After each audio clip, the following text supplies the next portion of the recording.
The FBI War on Tupac Shakur and Black Leaders by John Potash. All right, at 6 p.m. in New York City at 99.5 FM, WBAI and WBAI.org. A new book, The FBI War on Tupac Shakur and Black Leaders, took its author John Potash hundreds of interviews and 12 years to complete. Potash argues the FBI and police intelligence used similar tactics and personnel to target Tupac as they had his Black Panther parents. And finally tonight, did a special unit of the FBI orchestrate the murder of rap artist Tupac Shakur? Does new evidence support how U.S. intelligence targeted Martin Luther King Jr., Malcolm X, the Black Panthers, Jimi Hendrix, Bob Marley, rappers, and linked ethnic leftists? Potash will be at 2 book signings this weekend following a sellout in Harlem 2 months ago. WBAI's Evening News asked him what he hopes people will learn from his book. We're going to be offering a book and DVD. The book is The FBI War on Tupac Shakur and Black Leaders by John Potash, and the DVD of the same name is going to be offered. The book can be yours for a pledge of $80. You're listening to WPFW, Washington, D.C., 89.3 FM on your dial. The subtitle of this book is U.S. Intelligence's Murderous Targeting of Tupac, MLK, Malcolm, Panthers, Hendrix, Marley, rappers, and linked ethnic leftists. The book includes over 1,000 endnotes referencing over 100 personal interviews the author conducted, hundreds of pages of court documents, and hundreds of pages of FBI and CIA documents. The author obtained many of these through a Freedom of Information Act request. For the sake of legitimacy, it should be said that activist leader Fred Hampton Jr. gave an afterword for the book. Pam Africa, head of the International Friends and Family of Mumia Abu-Jamal campaign, wrote a foreword for the book to which former journalist turned top political prisoner Mumia Abu-Jamal contributed. Regarding the Freedom of Information Act, this author paid for what was incidentally said to be over 4,000 pages in Tupac Shakur's FBI file. Here's the Department of Justice letter verifying that payment for these pages. The Department of Justice alleged reasons of national security for only sending 99 pages. Nonetheless, the other collected research and thousands of pages of mostly mainstream newspaper and magazine articles, as well as close to 100 research books and videos, substantiate the theme of this book. The collected research shows that a review of U.S. intelligence's targeting of the Shakur family offers a window into the targeting of key leftist black and ethnic leaders for over 4 decades. Similar tactics and personnel that were used against both conventional leftist leaders, such as Martin Luther King Jr. and Robert F. Kennedy, were used against more grassroots leaders, such as Malcolm X, Huey Newton, and other Panther leaders. Similar tactics and personnel were also used against leftist musicians, ranging from Harry Belafonte and Jimi Hendrix to Bob Marley and political rap artists.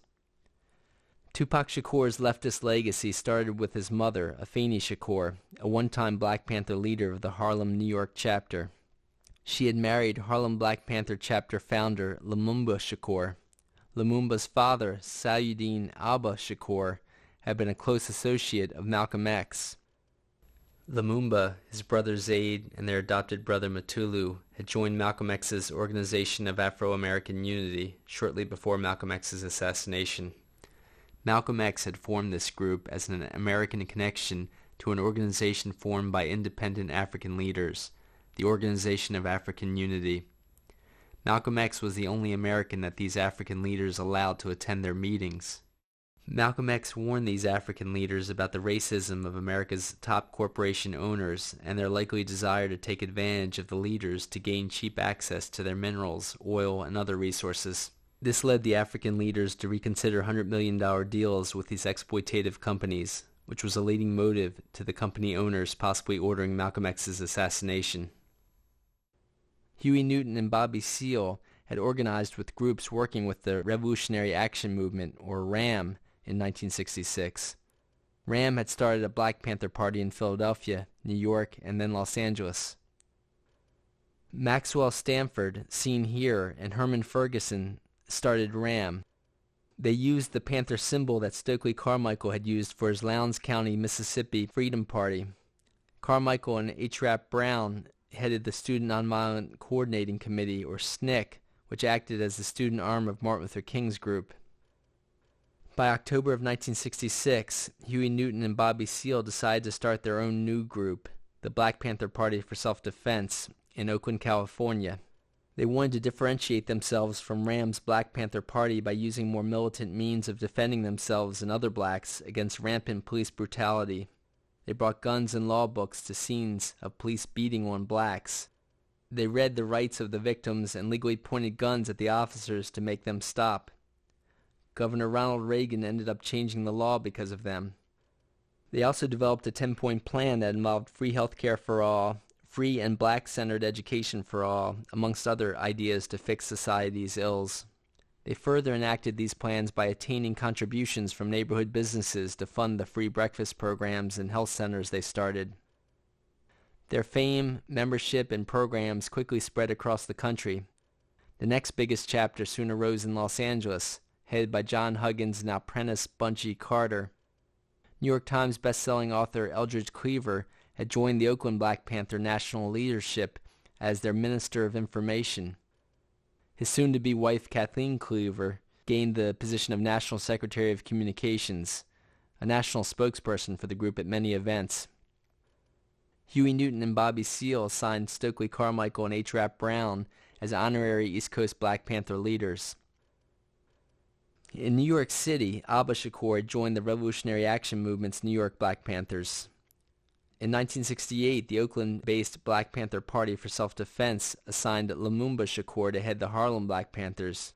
Within months, Tupac Shakur's mother, Afeni Shakur, joined the Harlem chapter and then married Lumumba Shakur. The National Panther leadership had assigned Lumumba's childhood friend, Sekou Odinga, who had also joined Malcolm X's group before he died, to head the Bronx Black Panther chapter.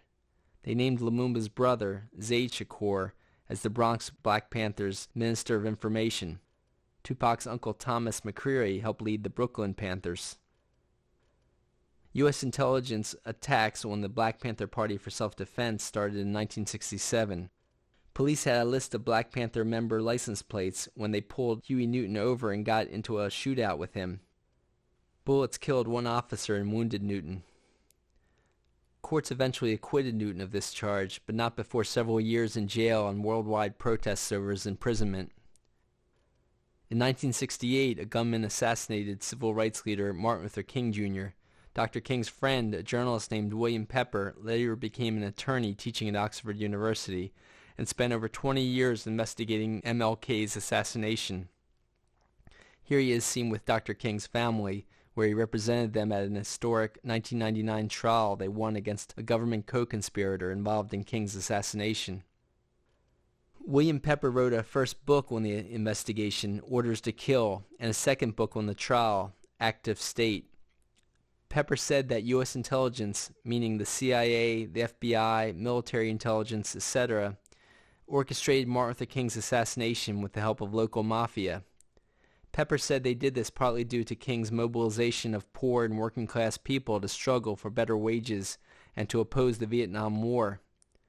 Some of Pepper's evidence included a copy of orders a Special Forces Group sniper or Green Beret gave him, seen here.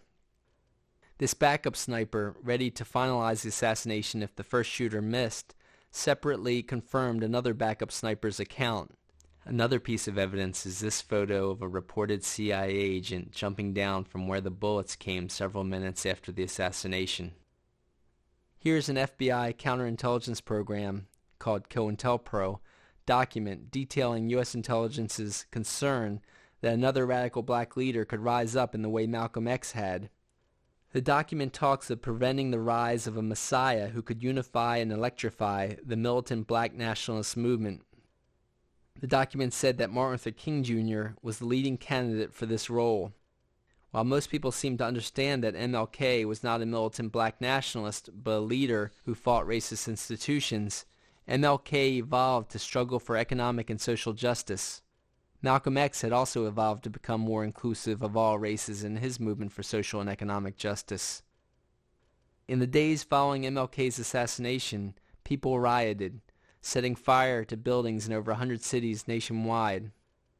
In Oakland, the highest per capita black city of that time, people didn't set the town ablaze because Black Panthers, including Eldridge Cleaver and Kathleen Cleaver, had asked them not to.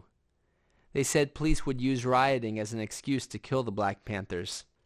Police had ransacked Eldridge and Kathleen Cleaver's home previously and then went after Eldridge 4 days after MLK's assassination.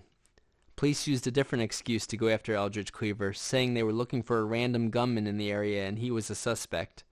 Cleaver eluded them by hiding in the basement of his neighbor's house. Police unloaded a fusillade of bullets into that house. Cleaver saved himself by coming out of the house completely naked, knowing police couldn't shoot him and say he was armed. 18-year-old Bobby Hutton was too shy to follow Cleaver's advice. He came out shirtless with his arms raised and police fatally shot him. FBI documents obtained years later and shown here described how they instructed police intelligence to use a harassment arrest strategy to drain the Revolutionary Action Movement's members' time and money. Other documents showed how they used this in their attempt to neutralize the Black Panther Party for self-defense. Evidence further suggested the future use of this strategy against Tupac Shakur and other political rappers. Police intelligence, who had officers that were also FBI agents, proceeded to arrest Panther leaders throughout the country on what appeared as frame-ups. Undercover agents also infiltrated the Black Panthers to set up murders of Panther leaders. These included Los Angeles Panther leaders Bunchy Carter and John Huggins. Huggins and Carter had left a tape-recorded message that if they died, Geronimo Pratt should take their place as the LA Panther leader. In Chicago, the FBI and police intelligence waged a particularly gruesome attack on Panther leader Fred Hampton. Hampton had great success in uniting the Panthers in a rainbow coalition with the White Students for a Democratic Society and the Latino Young Lords activist groups. Hampton further helped politicize the largest gangs in Chicago, including the Blackstone Rangers. An undercover police agent, William O'Neill, sabotaged the Blackstone Rangers' merge with the Panthers by firing at the gang and passing fake letters to the Rangers. U.S. intelligence would similarly target Tupac Shakur for his work at politicizing gangs. By the end of 1969, police led a murderous raid on Fred Hampton's apartment. Evidence suggests undercover agent O'Neill drugged Hampton and police killed the Panther leader in his sleep. Police also killed Southern Illinois Panther leader Mark Clark in that raid. Here, some of these Chicago police officers are seen smiling while carrying Hampton's body. Since these assassinations, several federal officials confirmed that the FBI orchestrated them through police intelligence units. For example, a Los Angeles FBI counterintelligence program agent named M. Wesley Swearingen published this memoir, FBI Secrets, in the mid-1990s. It confirmed the FBI's orchestration of LA Panther leaders Bunchy Carter and John Huggins' murders. He further confirmed the frame-up of LA Panther leader Geronimo Pratt. Swearingen also quoted the Chicago FBI COINTELPRO head as stating their setup of Hampton and Clark's assassinations. FBI agent Swearingen stated in interviews that the FBI's counterintelligence program continued for decades under different names. CIA whistleblowers such as Phil Agee and John Stockwell also confirmed the CIA's consistent aid of these programs into the present. In 1969, U.S. intelligence also had first shot at Bronx Black Panther leader Sekou Odinga and then arrested 21 of the top New York Panthers, including Harlem Panther leader Lumumba Shakur and his wife Afeni Shakur. The Panther 21 decided that collected bail money should first free Afeni Shakur to be the Panthers' Harlem leader and New York spokesperson. Afeni became pregnant with Tupac during that time, just before her bail was revoked. The Panther 21 trial was one of the most highly publicized trials of the decade. Several books were published about what turned into a tragic comic event, including a National Book Award winner. While very pregnant, Afeni Shakur represented herself in court. New York University professor Peter Zimroth, a former prosecutor, observed the whole trial and wrote about the incredible bias the judge showed in favor of the prosecution, including daily meetings the judge had with the prosecutor to coach him on gaining a conviction. In another display of bias, the judge consistently said, "Request denied," to any objections Afeni raised, as she legally represented herself in court. At one point, Afeni stood up and asked, "May we ask the district attorney to cooperate in having a just trial?" "Request denied," the judge snapped, leading the pro-Panther crowd filling the courtroom seats to both laughter and jeers. Professor Zimroth quoted jurors who said that Afeni's defense gained all of the Panther 21's acquittals. As the lead juror said, "Not guilty for so many counts against the Panther 21, Afeni sobbed in her hands, and many in the court cried with her." Another important aspect of the Panther 21 trial came out when defense attorney Gerald Lefcourt cross-examined the state's witness, undercover agent Eugene Roberts, who had infiltrated the New York Black Panthers and helped frame the Panther 21. Lefcourt said, "Isn't it a fact that you helped murder Malcolm X?" Roberts had previously infiltrated Malcolm X's group and was the first person to arrive at his bullet-ridden body. Malcolm's wife, Betty Shabazz, a nurse, first covered her kids when the shooting started. Then, Joan Roberts grabbed Betty Shabazz, but Shabazz threw her into a wall and ran to her husband, where Gene Roberts said he was dead. William Pepper said that similar to the role of Roberts, undercover military agent infiltrator Merrill McCullough was the first to arrive at Martin Luther King's body at his assassination, as seen here. Pepper said McCullough checked out Martin Luther King's life signs. He then apparently signaled the shooters to disengage as the assassination was successful. Shortly after, McCullough received a promotion to the CIA. Afeni Shakur gave birth to Tupac Amaru Shakur within 2 months of the trial's end in June of 1971. She named him after the last Incan leader to die trying to fight off the Spanish invaders. She eventually moved in with Lumumba Shakur's adopted brother, Mutulu Shakur. Here Mutulu is seen with Tupac right from the book Tupac Resurrection. Mutulu was a co-founding member of the Republic of New Africa, the RNA. The RNA started from a convention of black activists nationwide who met in the Detroit church where the Queen of Soul, Aretha Franklin, had grown up, as her father was the minister there. Afeni continued working on activist projects, such as a landmark lawsuit against the New York Police Department.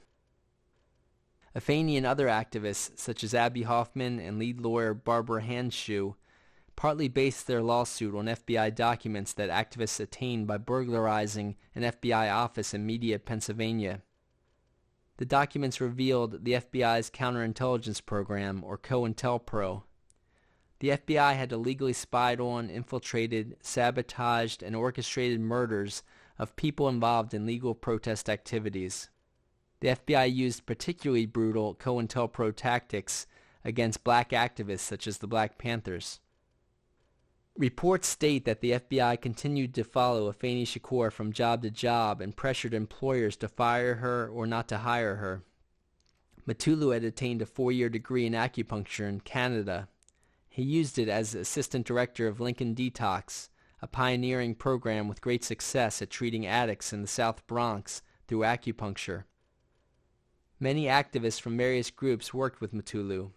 These included white former Students for a Democratic Society activists, including those linked to the Weather Underground, Puerto Rican independence activists, and former Black Panthers. As Mutulu remained active in the Republic of New Africa, he and Afeni took young Tupac to many activist meetings during those years. Other Shakurs experienced trials and tribulations in the 1970s. Lumumba and Mutulu's brother, Zaid Shakur, had been a tireless Black Panther organizer, while Lumumba and Afeni awaited trial.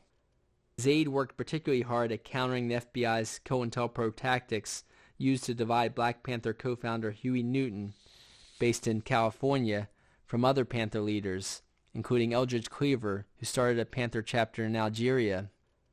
As seen in these FBI strategy documents, further fake letters and undercover agents were used to couple Afeni's New York Panthers with Cleaver in this Newton-Cleaver split. Panther National Secretary Kathleen Cleaver said that some media dubbed this split the East Coast versus West Coast Black Panther War. With similar tactics found, the similar name as the East versus West Rap War appeared more than a coincidence. Amidst that conflict, undercover agent infiltrators reportedly convinced Newton to expel L.A. Panther leader Pratt, Tupac's godfather. Pratt is seen here with his wife Linda, Afeni, Tupac, and Tupac's sister Sechewa. They reportedly brought a false background poster into Pratt's prison for this picture. LA FBI COINTELPRO leader Richard Held had orchestrated a police raid of the LA Panther office in 1969. Police snipers shot up Pratt's bed in that raid, but Pratt saved himself by sleeping on the floor due to a bad back acquired as a Vietnam veteran. Richard Held then framed Pratt for murder in 1970. Through the 70s, Mutulu Shakur's Lincoln Detox reportedly had great success at battling addiction. Before the end of the decade, the mayor's office forced Lincoln Detox to close, possibly due to its political education component. By around 1980, some activists resorted to robbing banks to raise money for healthcare needs in the South Bronx. In 1981, an armored truck robbery resulted in the death of a police officer. The FBI blamed Mutulu Shakur and other former Lincoln Detox employees, leading many to go into hiding that year. Mutulu tried to show his face to his stepson, Tupac, every now and then for encouragement. The FBI visited Tupac in school, asking him if he had seen Mutulu. Police also accused Mutulu of helping break Tupac's Aunt Assata Shakur from jail. Assata had joined Mutulu's brother Zaid Shakur in the clandestine Black Liberation Army. Police pulled their car over in New Jersey, and a shootout ensued. A police officer and Zaid Shakur were killed. Assata now lives in political exile in Cuba. Mutulu had apparently hid with the aid of his brother, Lumumba Shakur, who was murdered around the time of Mutulu's arrest in 1986. Concluding Mutulu's trial, the sitting judge, Charles Haight, stated that the FBI used COINTELPRO tactics to violate Mutulu's rights in the late 1970s. Mutulu said that with extensive electronic surveillance, no tape-recorded evidence linked him to the Brink's truck robbery and murder. No fingerprints were found on any immovable objects, and 12 houses checked as to where the FBI purported the crime was planned. U.S. intelligence had used this case to arrest dozens of activists throughout New York State and beyond. Despite 115 witnesses and 532 exhibits, virtually the entire case rested on a paid government informant who actually committed the murder of the Brink's truck guard. Paid informant usually means undercover infiltrating agent. The government sentenced that informant to 6 years in jail and released him after 6 months. Mutulu was only convicted of conspiracy to aid bank expropriation, not the actual crime. He received 60 years imprisonment with a recommendation of no parole. Black Liberation Army member Sekou Odinga and Weather Underground activists such as Kathy Boudin and Marilyn Buck also received decades-long prison terms. And finally, Dr. Alan Berkman, a longtime activist, became the first doctor since the time of Lincoln's assassination to be imprisoned for providing medical aid to a fugitive. Agents and other reports noted how despite that the FBI purported to eliminate its counterintelligence program in 1971, the FBI continued it under different names. For example, in this court document, Judge Charles Haight found that police intelligence continued such tactics against the Black Liberation Movement's WLIB radio in the 1980s. After Mutulu had gone underground, Afeni moved her kids from house to house trying to get shelter. With the FBI helping block her employment, she was impoverished and desperate while still participating in activist projects. A drug dealer named Legs McNeil entered her life at this vulnerable time and, according to one interview of Afeni, stuck a crack pipe in her mouth whenever she came home at night. Researchers found a number of instances when U.S. intelligence likely used the tactic of placing an undercover agent in activists' life to manipulate them. For example, the head of the Vietnam Veterans Against the War found out his lover worked for U.S. intelligence to sabotage his work. Police intelligence also placed an undercover agent near Malcolm X's daughter, Kabila Shabazz, who helped frame her for conspiring to murder Louis Farrakhan, allegedly for his involvement in her father's assassination. Also, former Black Panther Lilu Lee produced the documentary All Power to the People. He cited U.S. intelligence's use of this tactic versus Huey Newton. The documentary includes many Black Panther leaders stating their belief that U.S. intelligence inserted an undercover agent lover into Huey Newton's life to manipulate him when he got out of jail in 1970.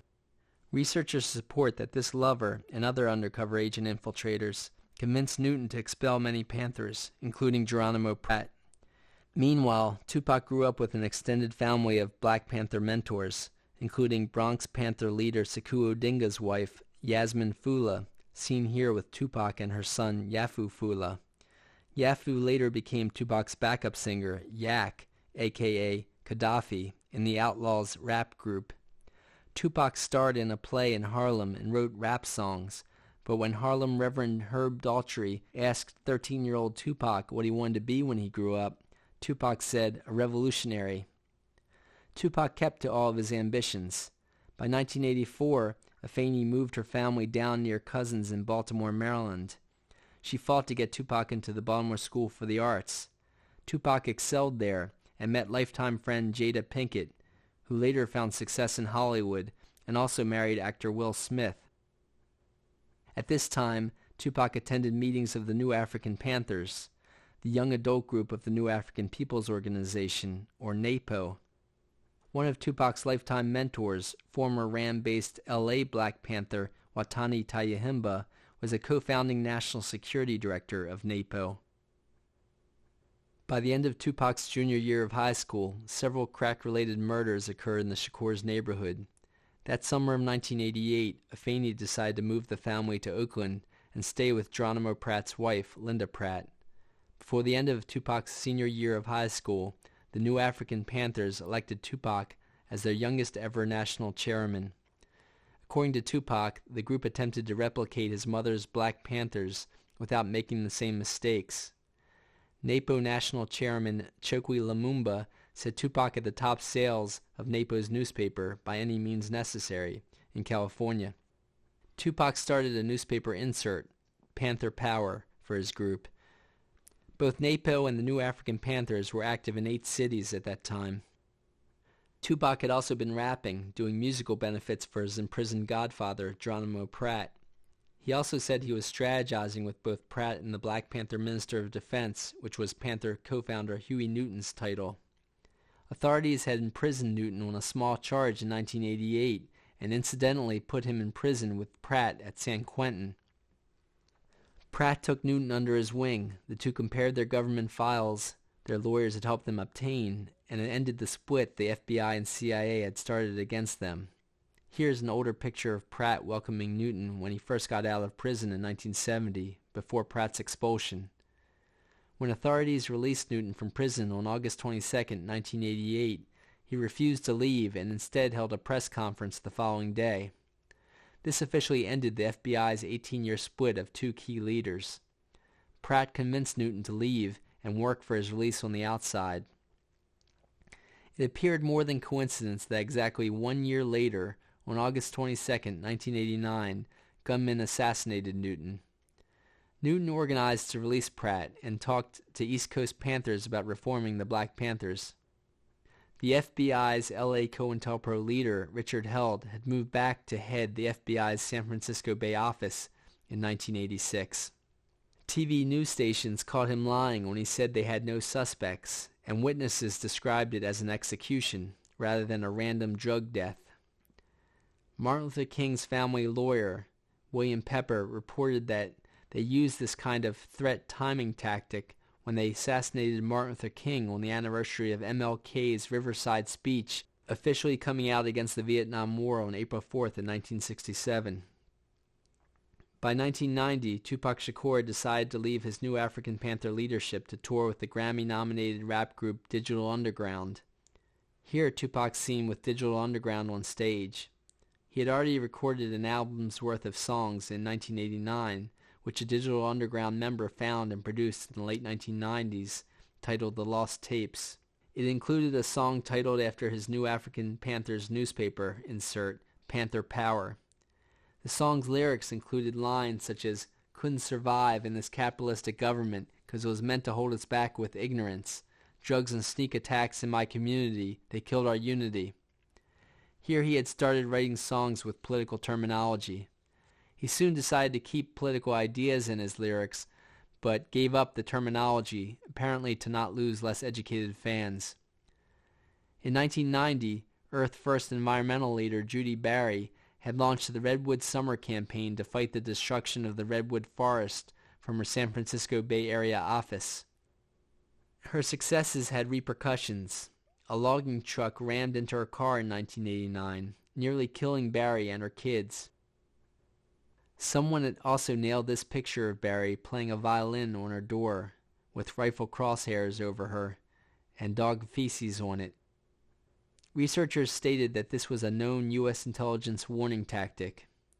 In 1990, a bomb went off under her car seat. She was paralyzed and died within another 6 years. The FBI first investigated Judy Barry and a passenger in Barry's car, Darrell Cherney, for planning to use a bomb themselves. After much protest, the FBI said they were looking for the perpetrator. Barry, known as Queen of the Quip, began to realize the FBI's corrupt attacks on protesters. At a news conference, she told the press, "I hope the FBI find their man, and when they do, I hope they fire him." Barry and Earth First filed a lawsuit against FBI Area Chief Richard Held and key police leaders. The suit eventually gained enough powerful support that it forced Richard Held into an early retirement in 1993. In the years before Held's retirement, several key attacks occurred on Tupac Shakur as he broke into the music world, leading Tupac to say, "I never had a record until I made a record." As Tupac's fame and wealth increased, promising more power and money behind his radical political agenda, the complexity of the attacks on him increased. First, Tupac landed a solo record deal for Tupacalypse Now that resulted in a worldwide MTV video release in October of 1991. Within several days, Oakland police stopped Tupac for jaywalking. As described in these official legal claim pages, police banged his head into a curb and choked him unconscious. News articles have reported at least 2 other cases where suspects have died in police hands from those same police actions. Tupac had already hired his New African People's Organization mentor, Watani Tayahimba, to work as his business manager. He hired NAPO National Chair Chokwe Lumumba to be his national legal consultant and to represent him on the police brutality case in which he won a large settlement from the government. This funding of a national radical black organization's leadership gave the FBI even more reason to target Tupac. Within a year, Tupac had a debut lead role in the major motion picture Juice, which had its premiere in San Francisco. That night, Tupac experienced a drive-by shooting on his and his friend's limousine as they traveled from the movie theater to the after-party. The similar timing appears more than coincidental.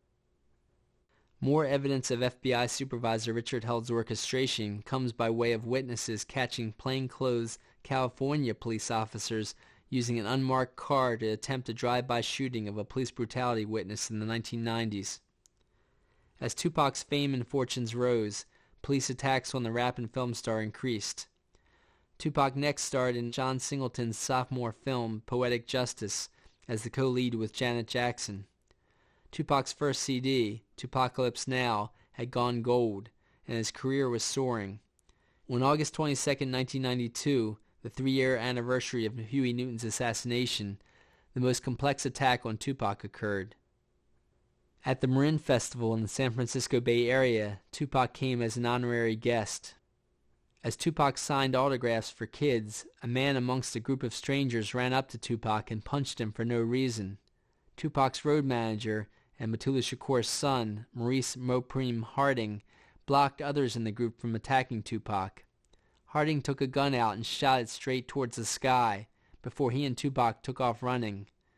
Witnesses supported that at least one of the strangers fired his gun at Tupac, all in front of police, who failed to intervene or arrest the shooters.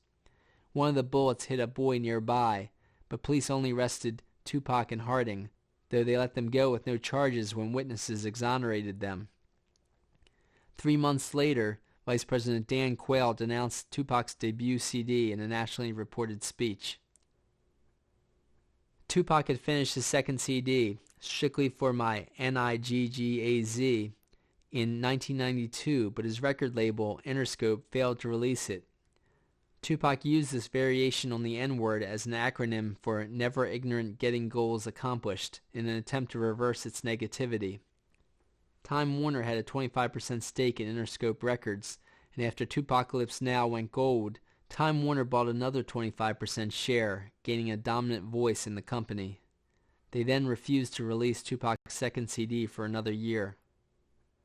As the largest media company in the world, both Time and Warner had a history of supporting Republican candidates and conservative causes. For example, Time Incorporated's Vice President Charles Douglas Jackson rotated back and forth as an architect for the CIA, heading their psychological warfare division for various presidents, and running Time magazine's empire. British editor Francis Stoner Saunders, whose book The Cultural Cold War is seen here, went through C.D. Jackson's letters, which showed that he ran many of these operations through Times magazines. These operations included targeting black musicians. This suggests that Time Warner refused to release Tupac's second CD because it made fun of President Bush and Vice President Quayle several times, and the presidential elections came up in November. Time Warner also censored many of Tupac's radical songs and videos for that CD. A year before, a court acquitted the white cops who were caught on video beating Rodney King. This acquittal sparked the LA riots in 1992. Fred Hampton Jr., the Chicago Black Panther leader's son, organized protests in Chicago. Hampton Jr. led the Illinois chapter of the socialist Uhuru group. Hampton said that one of the same police officers who targeted his father arrested him. He also said that people had made several attempts on his life, as his picture through his shattered car window exemplifies. Police also charged Hampton with arson. The judge said the building police charged Hampton for burning never actually had a fire. Despite that, Fred Hampton Jr. received many years in jail. When he was released, Fred Hampton formed the Prisoner of Conscience Committee, a nationwide activist group. Events around the LA riots also led Tupac Shakur to change his persona. Former Black Panthers and other activists had garnered a gang peace truce between leading Bloods and Crips gang sects in Los Angeles. As seen in this 1994 Los Angeles Times headline, these peace truces started spreading. They eventually went nationwide, and these gangs started turning into community activists. For example, one Crip leader talked at a conference sponsored by a black socialist group called Panther in England. Also, the Latino version of the Black Panthers, the Young Lords, influenced New York's largest gang, the Latin Kings, to participate in this movement. The video, Black and Gold, and the Columbia University Press published book, The Almighty Latin King and Queen Nation, detailed their activist conversion in the mid-1990s. Not long after the early 1990s Blood Crips peace truce, Tupac and one of his mentors had come up with a political plan. Tupac decided to take on a gangster rap persona in order to appeal to gangs and then politicize them. He did this as part of the Peace Truce movement, participating in a Bloods Crips Peace Truce picnic and other events. Tupac called this the Thug Life Plan. He and his still imprisoned stepfather, Mutulu Shakur, wrote up a code of thug life, reprinted in Jamal Joseph's book, Tupac Legacy. Joseph, formerly part of the Panther 21, later became director of Columbia University's film program. Joseph was also part of Tupac's extended family of ex-Panther mentors. The Code of Thug Life tried to lessen the harm gangs did to their communities. Mutulu eventually brokered a peace truce between the Blood and Crips gangs and the nationwide federal prison system. Tupac's Thug Life plan also attempted to politicize more rappers. Trying to spread the wealth, he formed a temporary rap group called Thug Life that put out a CD in 1994. Mutulu's son Maurice Mopreme Harding rapped in the Thug Life group. Police retaliated against the gang peace truce movement and Tupac, eventually with some of the same officers. They appeared to start using the same harassment arrest strategy against Tupac that they used against his mother's Black Panthers. Police arrested Tupac for many charges that were dismissed, such as saying he was smoking marijuana in public in a hotel lobby at an Atlanta National Political Rap Convention that had scheduled him to speak. At the next year's Atlanta Rap Convention, they charged him with slapping a woman who asked for his autograph, when witnesses said that the woman had actually started a fight with Tupac's companion, and Tupac just got between them to stop it. Another time in Atlanta, friends drove Tupac from a concert he had given when witnesses say 2 off-duty white cops in street clothes were beating on a black motorist in front of the rapper. Tupac rolled down his window to ask what was happening. Both white and black witnesses say the white men then ran at Tupac's car, smashed Tupac's car window with the butt of a gun, and shot at him. Tupac reportedly rolled out of the back left seat and got a security guard's gun. The men started running, partly sideways, with a gun pointed back at Tupac, as they apparently hadn't expected the large group of people in Tupac's envoy to exit their cars to defend Tupac. Tupac had already gotten down on one knee and shot the men several times in the butt, back, and leg. The state used several excuses for dropping their legal case against Tupac for this shooting. Evidence supports that prosecutors actually dropped the case to avoid revealing police intelligence's botched attempt to assassinate new rap and film star Tupac Shakur. The 2 cops claimed to have been drinking that night, but they also were carrying a gun stolen from an evidence locker with which they shot at Tupac.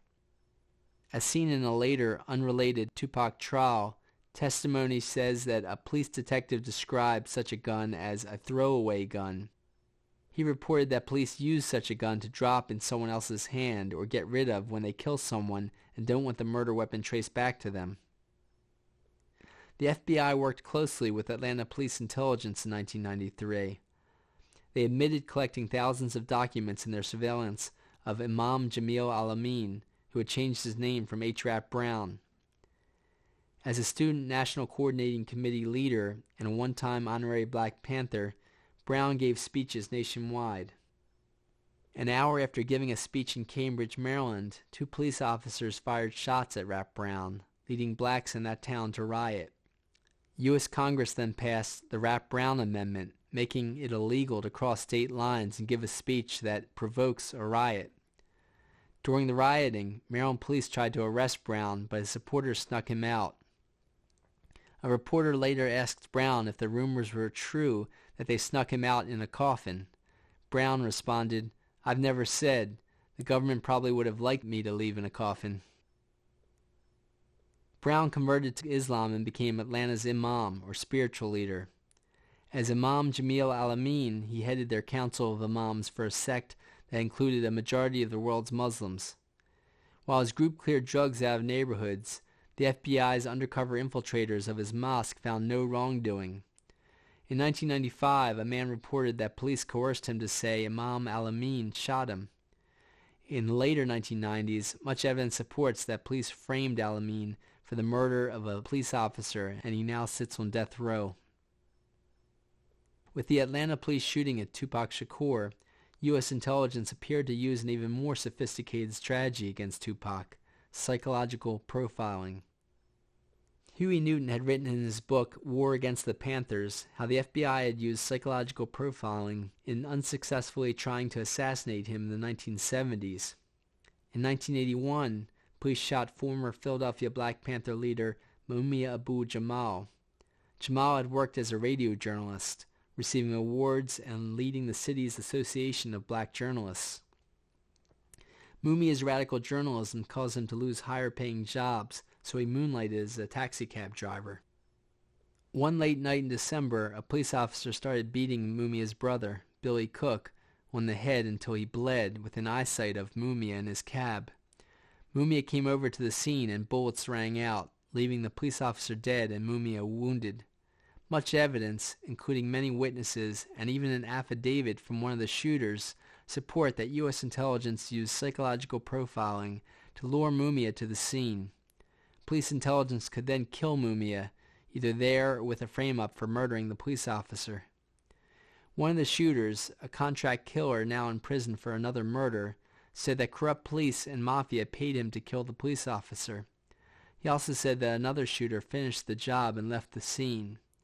Years later, the Village Voice and others quoted several witnesses that corroborated this account.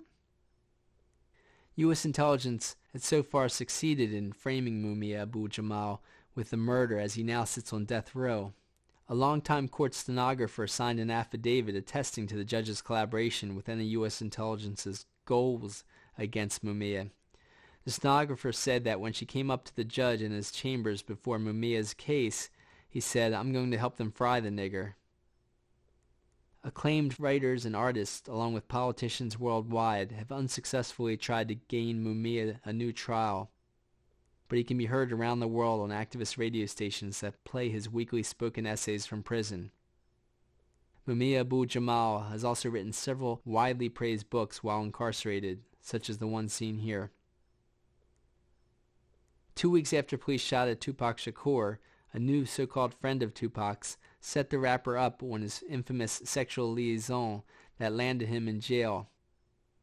New York Haitian music promoter Jacques Agnant entered Tupac's life as the rap star worked on the set of his third film, Above the Rim.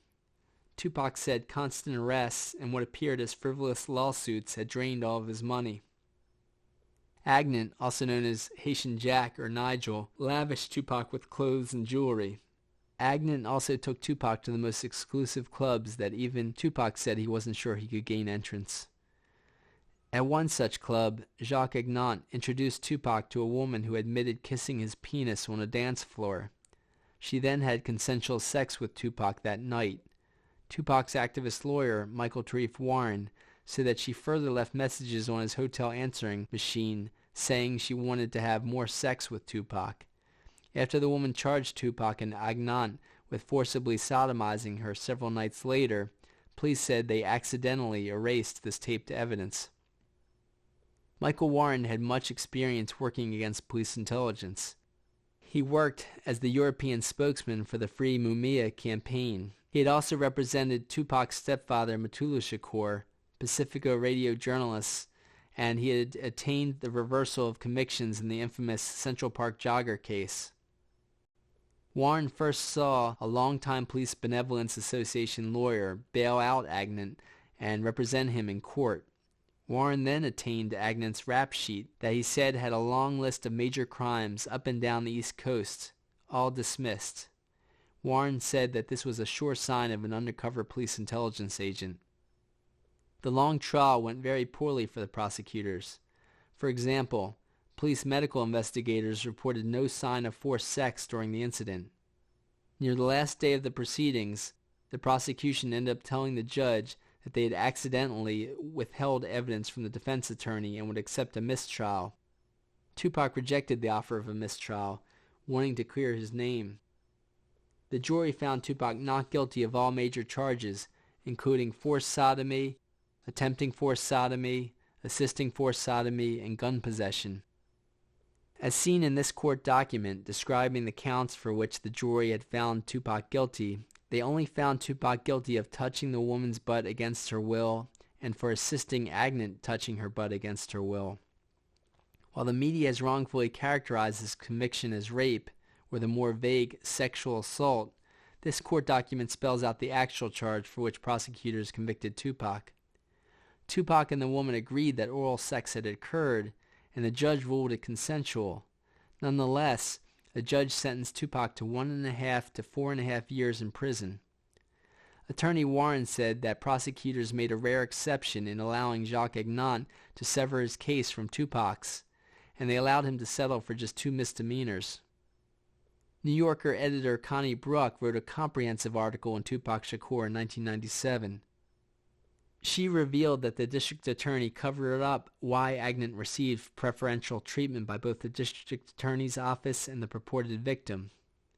This and other revelations of government foul play in that article were the likely reasons that the FBI interviewed Connie Bruck after her article's publication, as seen in this FBI document. U.S. intelligence appeared to make another attempt to murder Tupac while the jury deliberated this case in November of 1994. An associate of Jacques Agnant had offered a large amount of cash to record a song at a Times Square recording studio. When Tupac entered the lobby, gunmen fired 4 bullets into the rap star, including 2 bullets in his skull, according to the doctor's affidavit seen here. The bullets miraculously missed Tupac's brain. Tupac, seen here carried away on a stretcher, started giving the finger to the media because of the way they constantly misrepresented attacks on him. Much evidence suggests that police intelligence orchestrated this shooting. For example, award-winning journalist Kathy Scott later reported that the security guard said he offered a police security camera videotape of the incident to the police. They refused it and closed the case. At this point in the analysis of U.S. intelligence's murderous targeting of Tupac Shakur and black leaders, it's important to look at the media misrepresentation of these events noted moments ago. Mainstream media's work for U.S. intelligence has a long history. This history first requires a look at U.S. intelligence's war on ethnic leftists. U.S. intelligence waged the longest war against the American Indians. Their genocidal policies included wars and constant mass displacements, such as the Trail of Tears. When the American Indian Movement, or AIM, arose in the latter half of the 20th century, more sophisticated murderous targeting developed.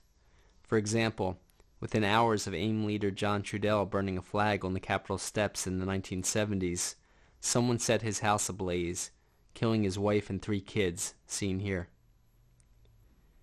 The FBI branch of U.S. intelligence started with Attorney General Palmer's Bureau of Information. They led the infamous Palmer raids that rounded up thousands of Italian anarchists and other labor organizers. They notoriously executed Italian anarchist labor organizers Nicola Sacco and Bartolomeo Vanzetti, despite global protests about what appeared as a murder frame-up. Palmer's assistant, J. Edgar Hoover, helped change the Bureau's name to the Federal Bureau of Investigation, or FBI, by the 1940s. The FBI later participated in the prosecution of Jewish and purported communists Julius and Ethel Rosenberg in the early 1950s. The Rosenbergs, parents of 2 small boys, were the only people ever officially executed for treason during peacetime. Similar to the Sacco and Vanzetti case, global protests had failed to halt their execution. While the government claimed to execute the Rosenbergs for passing nuclear secrets to the Soviet Union, some evidence supports certain researchers' claims that U.S. intelligence executed them for a similar reason as they executed Sacco and Vanzetti. They say U.S. intelligence wanted to make examples of them to scare off other members of these ethnic groups who dominated anti-capitalist labor organizing.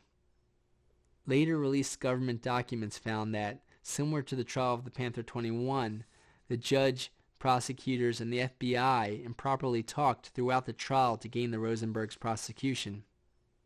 By the time of the Rosenbergs' trial, U.S. intelligence had gained a larger umbrella of bigoted, super-rich directors. The National Security Act of 1947 placed the CIA director as supervisor of all other 14-plus intelligence agencies. The highest-level CIA whistleblower, Victor Marchetti, an assistant deputy director, fought with the CIA to publish his censored expose, The CIA and the Cult of Intelligence. He and British editor Francis Stoner Saunders, among others, described the CIA founding leaders as coming exclusively from the wealthiest white Protestant families. The CIA showed its extreme prejudices when they colluded with British intelligence and other European intelligence groups to save many top Nazis. Insiders, such as U.S. Department of Justice prosecutor John Loftus, who led investigations of Nazi war criminals, documented this extensively in books such as The Secret War Against the Jews. Even George W. Bush's administration admitted to saving some 100 Nazis, though more careful researchers report that they saved thousands of Nazis. Through operations such as Paperclip, Sunshine, and Odessa, they shipped them around the world. A particularly large amount of them went to Latin America to gain control of resources there. U.S. officials have claimed to save Nazis to fight communists, but these Nazis actually fought against any form of real democracy. For example, Western intelligence worked with them to carry out many coups against elected leaders in Latin America, amongst other operations. As stated in the caption, this first picture is of a Nazi flag waving in the Andes after a 1980 Bolivian coup. Professor Peter Dale Scott, a former Canadian diplomat and professor at University of California, Berkeley, wrote of how Klaus Barbie, the butcher of Lyon, seen here, helped orchestrate that coup in Bolivia. Professor Scott also covered how Walter Rolfe, seen left, was inventor of the portable gas chamber in his work for Hitler. Rolfe then worked as a Chilean torturer for CIA directors such as Allen Dulles, seen right, after aiding the CIA-assisted Chilean coup of elected socialist leader Salvador Allende. This CIA document discusses their work with the coup plotters.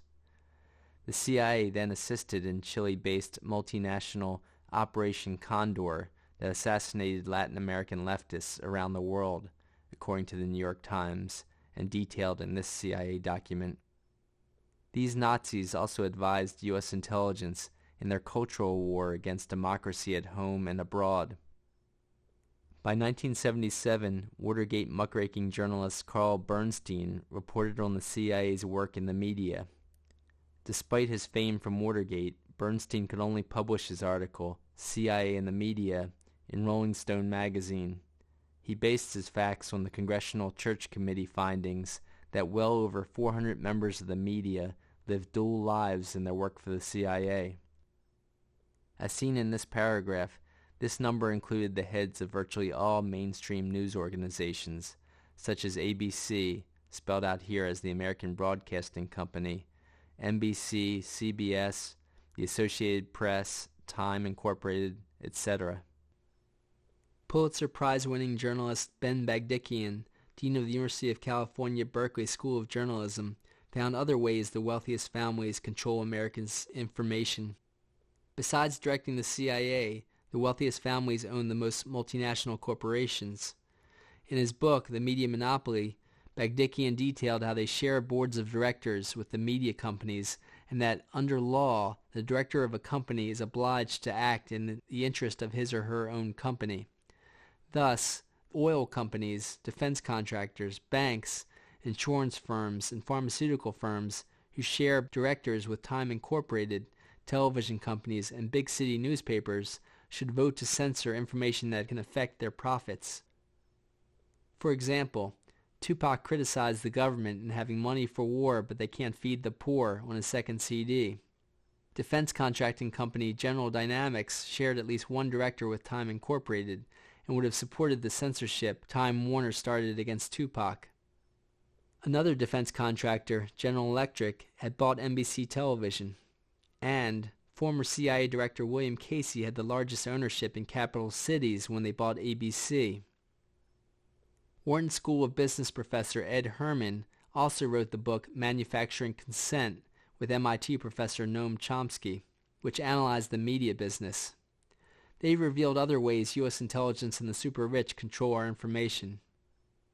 Herman and Chomsky said that the Armed Forces Journal International revealed in 1971 that the Pentagon published 371 different magazines and journals.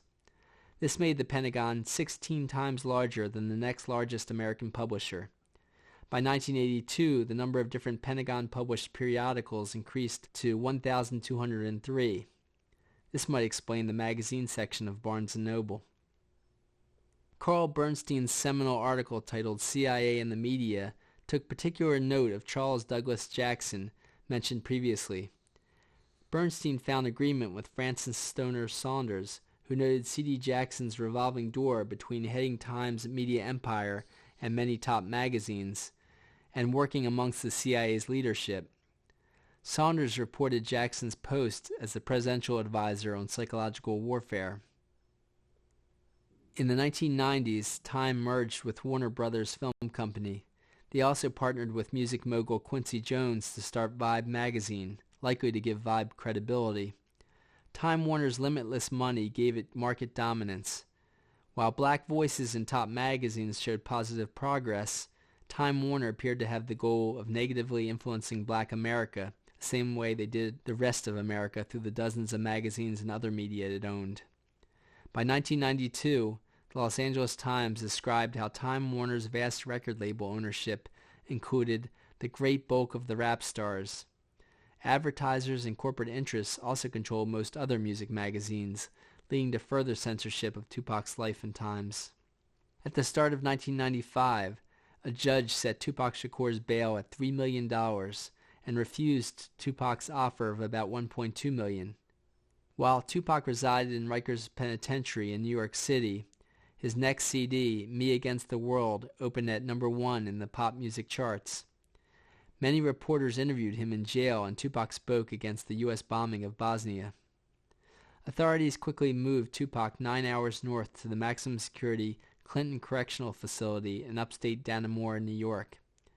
U.S. intelligence likely did this to take away Tupac's media mouthpiece and to begin their use of penal coercion tactics on him. Prison officials worked with U.S. intelligence to damage the mind of political prisoners with these tactics. In this Amnesty International report, they described 8 penal coercion methods, all of which were used on Tupac, including his 10 months in solitary confinement. Guards also used torture tactics on Tupac in sticking their gloved fingers up his rectum. They pretended to look for contraband each time a visitor saw him, despite that a guard monitored these visits. The penal coercion aided what appeared as several U.S. intelligence plans for Tupac. The first plan involved strangers in jail telling Tupac that his friend, fellow rap star Biggie Smalls, aka Notorious Big, born Christopher Wallace, set up his New York shooting.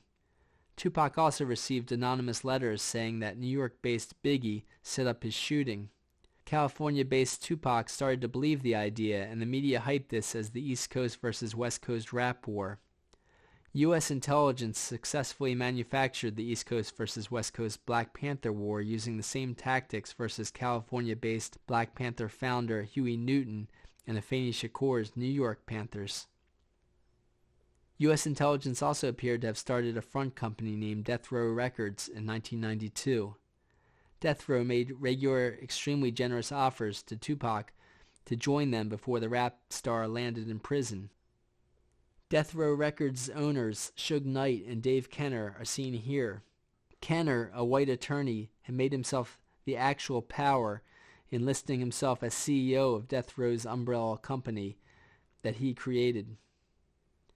Knight is seen standing to the right of Kenner.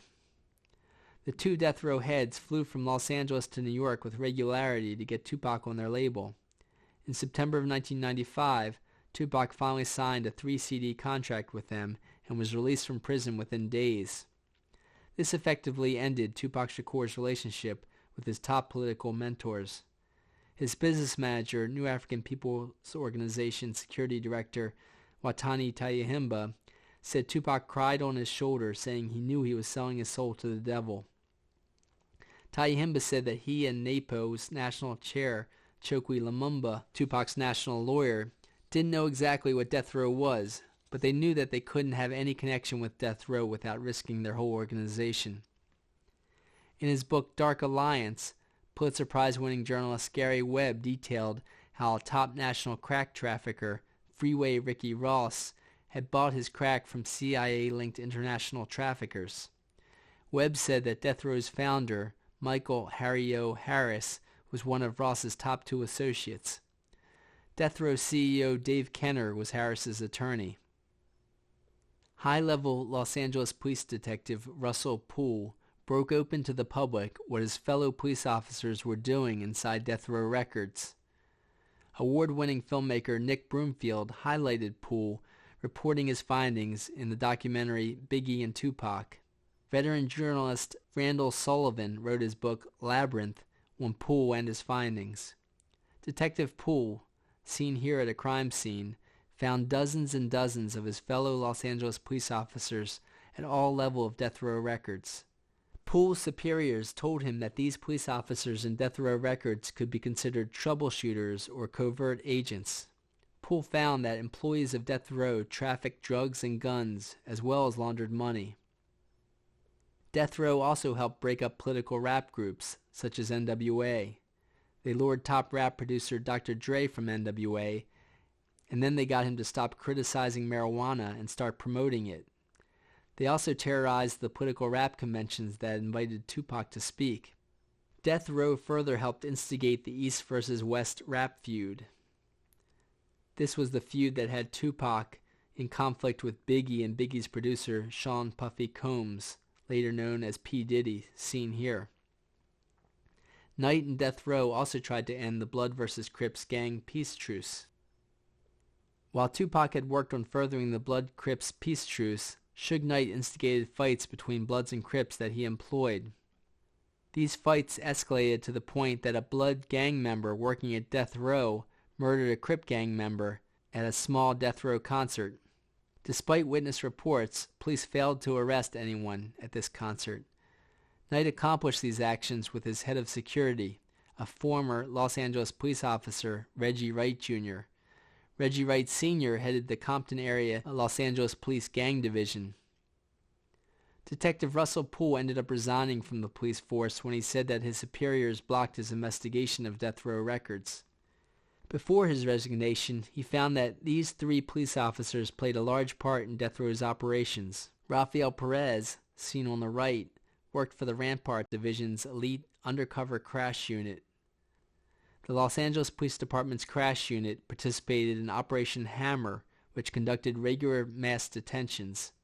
One such police sweep arrested over 1,400 people at one time for suspected gang activity. Only 32 of those 1,400 detained ended up with an actual charge. Best-selling author Mike Davis, who wrote City of Quartz, said police targeted gang truce leaders, and not even testimony from top politicians could stop their long-term imprisonment on reported frame-ups. Davis also said police raided gang truce picnics and dances. One such gang leader turned truce leader, Monster Cody Scott, wrote a best-selling book, Monster, released in 1993, about his conversion to leftist activism. He strategized with Tupac and Mutulu Shakur before changing his name to Sanyika Shakur. Los Angeles police arrested him again in the mid-1990s. Another way Suge Knight appeared to be carrying out U.S. intelligence operations was in terrorizing people in Death Row's studio in front of Tupac.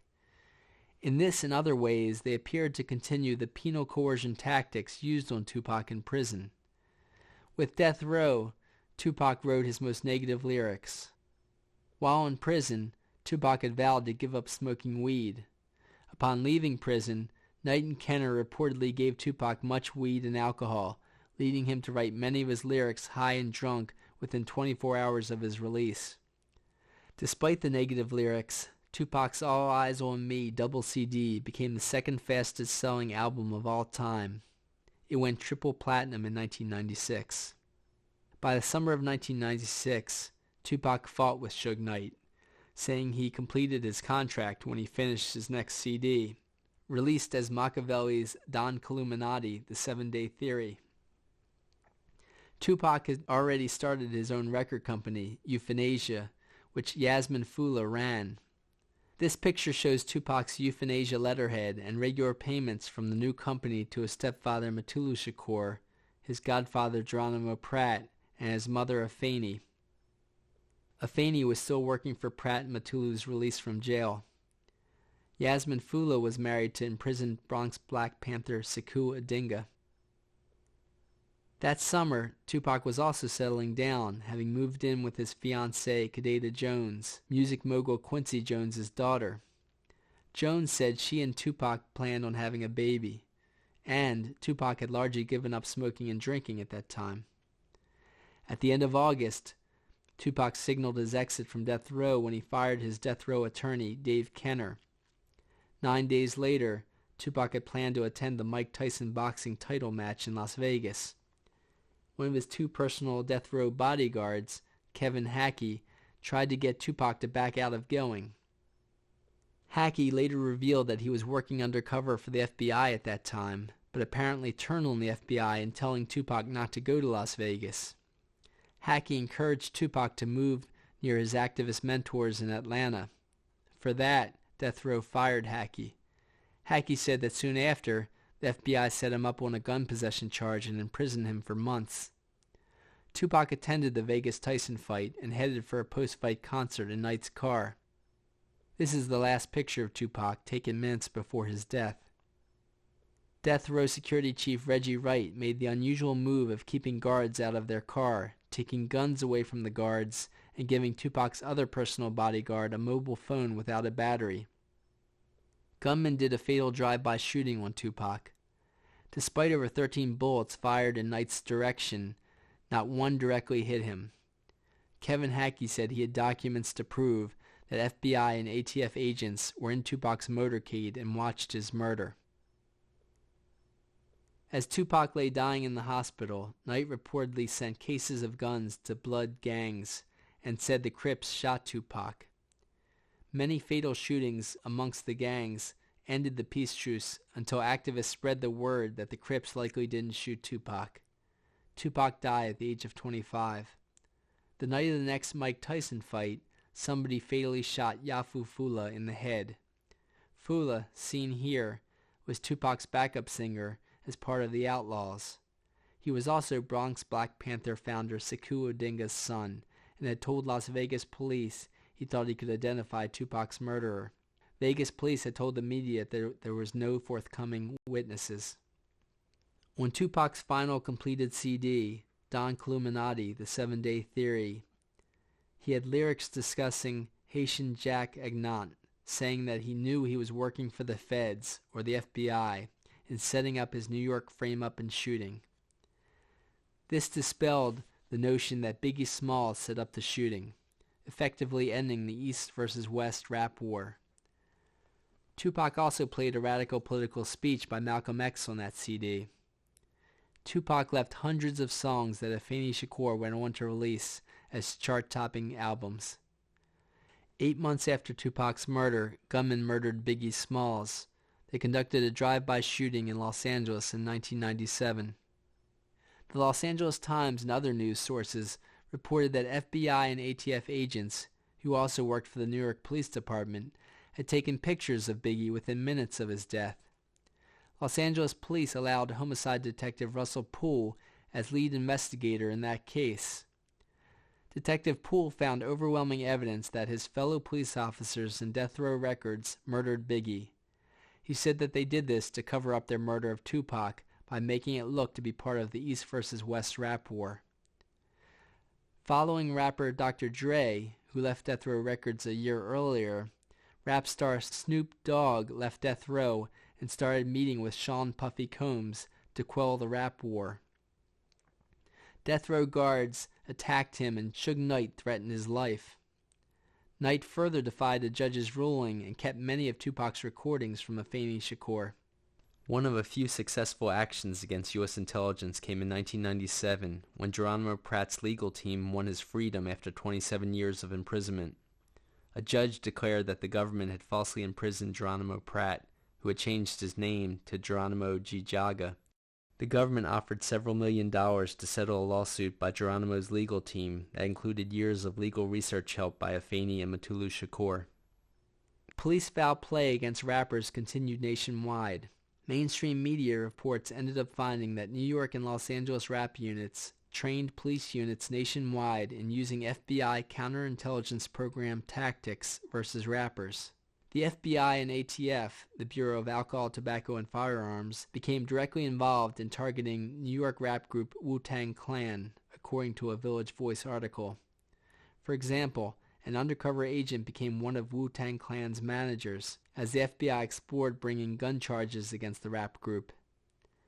Undercover police also attempted to murder Wu-Tang Clan lead singer ODB, while ODB's brother had the group working with top Brooklyn activist Sonny Carson. The Miami Herald and other mainstream news sources eventually reported that New York and Los Angeles police departments had special rap units. The New York and LA units trained police units in cities nationwide. Evidence supports that these units use murderous counterintelligence program tactics against rappers. While police maintain that they only kept lists of rappers for legitimate crime investigations, many on these lists experienced COINTELPRO type attacks, such as Wu-Tang Clan members. Other New York police targeting included Sean P. Diddy Combs and Run DMC's Jam Master Jay Mizell. In the latter case, gunmen came into Jam Master Jay's recording studio and shot him in the head. Similar to the New York recording studio shooting of Tupac, police ignored a security camera videotape of the gunman. As they would regarding other murders of rappers, police stated that the murder may have been due to the East versus West rap war. In the late 1990s, Def Jam founding music mogul Russell Simmons organized the Hip Hop Summit Action Network, or Hassan. He appointed Sean P. Diddy Combs and other top rap industry figures, along with professors and politicians, to the Hassan Board of Directors. Hassan also came out with a 12-point political platform, not too dissimilar from the Black Panther Party's 10-point platform. Combs, a lead aide to Simmons on the project, came under attack after this project started. A gunman shot at him in a club, and New York prosecutors reportedly spent the most money ever to unsuccessfully attempt to convict him of a gun possession charge. Many on Simmons' Def Jam and Combs' Bad Boy rap labels also came under attack. For example, evidence supported that media and U.S. intelligence manufactured more fake rap feuds. Undercover agents are the top suspects in then carrying out shootings that have occurred around those rappers. Police have arrested them for frivolous charges related to these incidents. Evidence supports that police intelligence have targeted many other politically linked musicians. A Senate Intelligence Committee's report on U.S. intelligence abuses included an intelligence memorandum on the targeting of political musicians, reprinted in Alex Constantine's The Covert War Against Rock. Musicians targeted included Martin Luther King funder Harry Belafonte, SNCC supporters The Last Poets, Jamaican Socialist Prime Minister supporter Bob Marley, Rage Against the Machine, Spearhead, Dead Prez, Nas, The Coup, Mos Def, and Eminem, amongst others. In Los Angeles, the particular undercover police unit involved in Death Row Records went through the largest police scandal in decades, called the Rampart scandal. An assistant state's attorney said that Detective Russell Poole's investigation sparked this scandal, named after the Ramparts division in which the officers worked.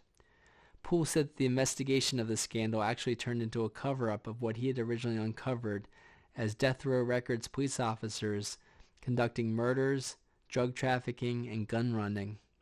Death Row Records cop Rafael Perez was the state's top witness before lawyers found that he lied about his own drug dealing as well as his murdering of dealers to steal their drugs. It should be remembered that Perez worked in the Special Police Crash Unit that worked in conjunction with the FBI in operations following the LA riots.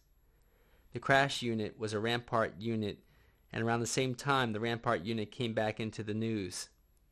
A photographer spent decades trying to get back his film of Robert F. Kennedy's assassination from the Rampart Division's police unit in 1996, and the case finally reached trial that summer. A judge forced Rampart to give Enyart his roll of film, but Rampart said someone stole it out of a police car on the way to court. The Rampart Division was one of 18 Los Angeles police divisions. William Turner, a 10-year FBI agent turned journalist, and John Christian, a broadcast journalist for ABC News until 1966, did an extensive investigation. After 10 years of research, they wrote that Rampart worked to cover up the CIA assassination of leading presidential candidate Robert F. Kennedy in 1968. Turner, Christian, and other researchers cited how 13 bullets were fired, while arrested gunman Sirhan Sirhan had a gun that only carried 8 bullets. Furthermore, this picture of the official coroner, Thomas Noguchi, shows him at a press conference pointing a gun within an inch of the back of his head and describing from where the assassin fired the fatal bullets. Witnesses said that people grabbed Sirhan Sirhan when he was no closer than 2 feet in front of RFK. All evidence points to security guard Eugene Caesar, who worked for a startup security firm founded by a CIA agent. An associate of J. Edgar Hoover's said that Hoover disclosed that RFK's assassination was a CIA operation run by Robert Mayhew. As seen in this document, Mayhew worked as the CIA's link with the Mafia. Martin Luther King family lawyer William Pepper said U.S. intelligence used Mafia to aid them with assassinations to provide them distance from the actual crime. Pepper detailed that U.S. intelligence contracted the Mafia to aid in MLK's assassination. Mafia aid was also suspected in the assassination of Tupac Shakur in Las Vegas. And few knew that the Mafia kidnapped guitar legend Jimi Hendrix for several days. Hendrix resisted Black Panther requests for financial help until Martin Luther King's assassination. By 1969, Hendrix dedicated his last album to the Black Panthers, spoke of the need for them in interviews, and discussed plans to start a radical political organization with other top musicians. U.S. and British intelligence appeared to collaborate against Jimi Hendrix. The FBI had Hendrix under regular surveillance. Hendrix's business manager, Mike Jeffrey, seen here, reported formerly working for MI6, which is Britain's CIA. Hendrix suspected Jeffrey of sabotaging his attempts to do political benefits, as well as getting him arrested and sabotaging his career. When Hendrix tried to fire Jeffrey, the Mafia kidnapped Hendrix, and Jeffrey claimed to use bigger Mafia to free him. Within 48 hours of Hendrix finally firing Jeffrey, he died. In 2009, Jimi Hendrix's road manager said that a drunken Mike Jeffrey admitted having associates kill Hendrix. The hospital doctor who first saw Hendrix just after his death supported the road manager's statement. The doctor said that Hendrix appeared to be murdered. Hendrix's fiancée, Monica Danneman, said that Jeffrey and others threatened her life if she ever published a book manuscript on Hendrix's radical politics and government foul play in his death. Within a year of publishing that book in 1995, she allegedly committed suicide. U.S. intelligence also had it in for another black music icon, Bob Marley. The CIA supported a candidate running against Bob Marley's friend, the socialist Jamaican Prime Minister Michael Manley. Marley planned to do a concert supporting Manley just before the upcoming 1976 elections. A gang associated with the opposition candidate shot Bob Marley and his wife Rita. While the two survived, Marley's manager said that the CIA then came to Jamaica and poisoned Marley. Marley continued singing "Stand Up for Your Rights" and calling for revolution, but that poisoning led to the reggae superstar's early death in 1981. In conclusion, while evidence supports that U.S. intelligence has targeted leftist black leaders with genocide, harder economic conditions may bring a more widespread onslaught. The Progressive magazine published a feature story in 2008 stating that the FBI deputized 23,000 managers of top corporations to form a group called InfraGard. The FBI said that members of this group could murderously shoot others without legal consequences.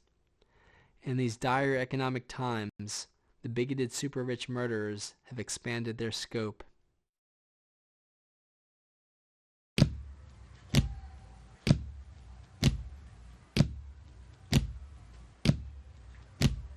Power to the people, heard that before. Free Mumia Abu-Jamal. Got no more blood to give him, y'all. Let go of Mutulu Shakur.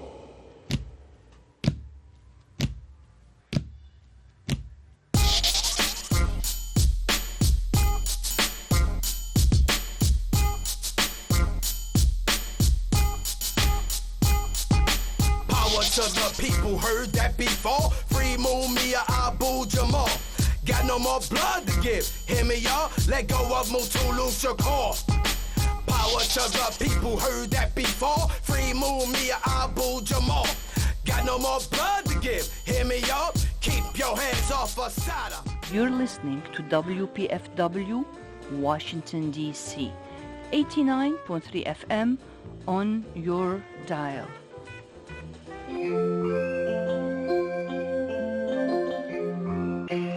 Welcome to Voices with Vision.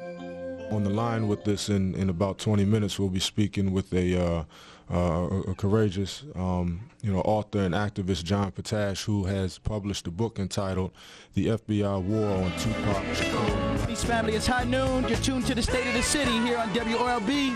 We're going to get into our show this afternoon. I have the author of this historic book, which I think is one of the strongest books that I've ever read in some time. And this book is entitled "The FBI War on Tupac Shakur and Black Leaders." Power to the people, heard that before. Free Mumia Abu-Jamal. Got no more blood to give him, y'all. Let go of Mutulu Shakur.